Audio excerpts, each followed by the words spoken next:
Hello बच्चों, चलिए प्रश्न को पढ़ते हैं। मैथिल समूह द्वारा आरोपित अति संयुग्मन प्रभाव एथिल समूह द्वारा आरोपित अति संयुग्मन प्रभाव की अपेक्षा अधिक क्यों होता है। तो आइए प्रश्न की मुख्य अवधारणा पे बात करते हैं।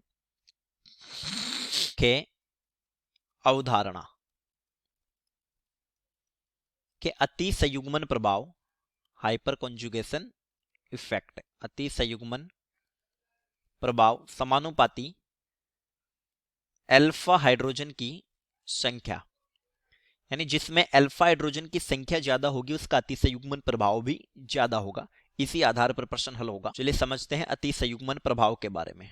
अतिसंयुग्मन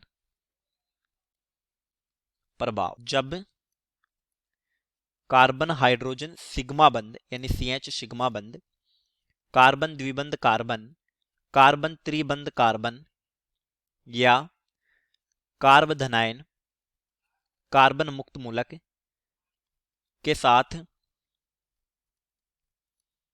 साथ संयुग्मन में हो, यानी अनुनाद में हो, संयुग्मन में हो, तब इस विशिष्ट प्रकार के अनुनाद को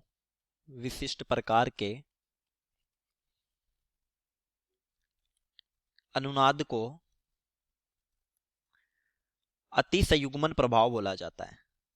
अतिसंयुग्मन प्रभाव बोला जाता है। अब देखिए, हमने कहा कि अतिसंयुग्मन प्रभाव निर्भर करेगा अल्फा हाइड्रोजन की संख्या पे। तो हम जानते हैं अल्फा हाइड्रोजन के बारे में। sp अथवा sp2 संकरित कार्बन से जुड़ा, sp अथवा sp2 संकरित कार्बन से जुड़ा कार्बन जिसका स्वयं का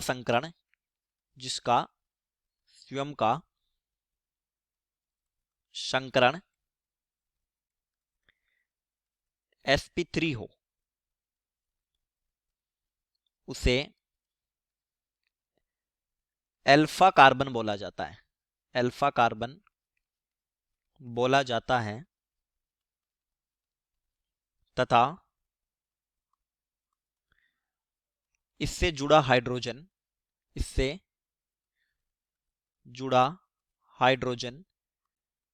अल्फा हाइड्रोजन कहलाता है। यानी जो हाइड्रोजन अल्फा कार्बन से जुड़ा होगा वो अल्फा हाइड्रोजन होगा। देखिए, हमने अतिसंयुग्मन प्रभाव की परिभाषा में लिखा कार्बन द्विबंध कार्बन, कार्बन त्रिबंध कार्बन। यहां पर सबका संकरण क्या है? या तो sp होगा या फिर sp2 होगा। जैसे एल्कीन है वहां पर sp2 है, एल्काइन है वहां पर sp है। एक समूह दिया है हमें मैथिल समूह, ये होता है मैथिल, और दूसरा दिया है C2H5 यानी कि एथिल समूह है। चलिए इनके संयुग्मन को समझते हैं। Carbon hydrogen hydrogen hydrogen CH द्विबंध CH2, ये सिग्मा बंध है, CH सिग्मा बंध। ये CH सिग्मा बंध इस द्विबंध के साथ एकांतर स्थिति पर है, यानी कि ये संयुग्मन में है, और यही अतिसंयुग्मन प्रभाव है। अब देखिए, इस कार्बन का संकरण है sp2 और इस कार्बन का संकरण है sp3। तो sp2 संकरित कार्बन से जुड़ा sp3 संकरित कार्बन हो जाएगा अल्फा कार्बन, तो इससे जुड़े हुए हाइड्रोजन हो जाएंगे अल्फा हाइड्रोजन। तो जब मैथिल समूह, अब देखिए ये अतिसंयुग्मन में कौन है? मैथिल समूह है, CH3 समूह। तो इस स्थिति में अल्फा हाइड्रोजन की संख्या है 3।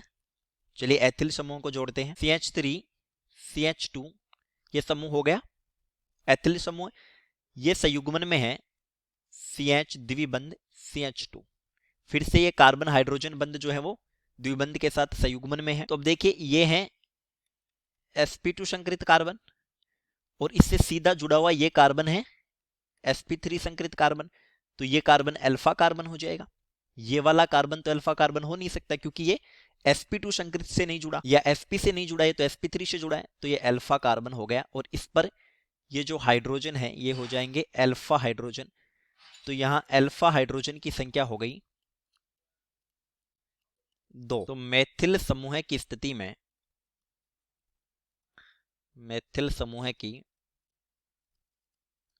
में अल्फा हाइड्रोजन की संख्या ज्यादा है। मुख्य उदाहरण में हमने देखा जिसकी अल्फा हाइड्रोजन संख्या ज्यादा होगी वहां अति संयुग्मन ज्यादा होगा, अतः अति संयुग्मन ज्यादा है। तो चलिए उम्मीद करता हूं प्रश्न समझ आया होगा। धन्यवाद।